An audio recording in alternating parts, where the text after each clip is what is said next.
Hi friends, welcome to my channel. ఈ video చూస్తున్నట్లయితే like, share, subscribe చేసుకోండి. మన నిత్య జీవితంలో జరిగే ప్రతి చర్య చట్టాలతో అవినాభావ సంబంధం ఉంటుంది కాబట్టి ప్రతి ఒక్కరికి చట్టాల మీద అవగాహన కలిగి ఉండాలి. ఈరోజు మోసం, చీటింగ్, ఫోర్జరీ కేసులు లాంటివి అంటే ఐపీసీ సెక్షన్ 420 తప్పుడు పత్రం చూపి ఎదుటివారిని నమ్మించి వారి నుంచి మోసపూరితంగా వారిని ప్రేరేపించి వారి నుంచి ఏదైనా ఆస్తిని పొందడం కానీ లేకపోతే నష్టం కలిగించడం చేస్తే ఐపీసీ సెక్షన్ 420 కింద కేసు వర్తిస్తుంది. అలాగే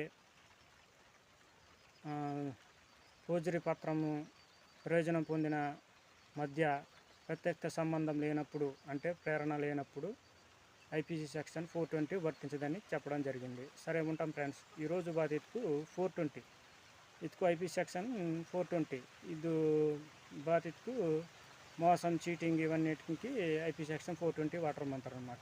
వాడతస్కే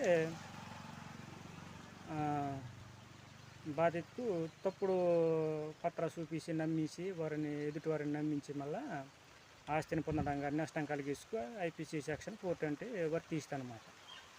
అలాగే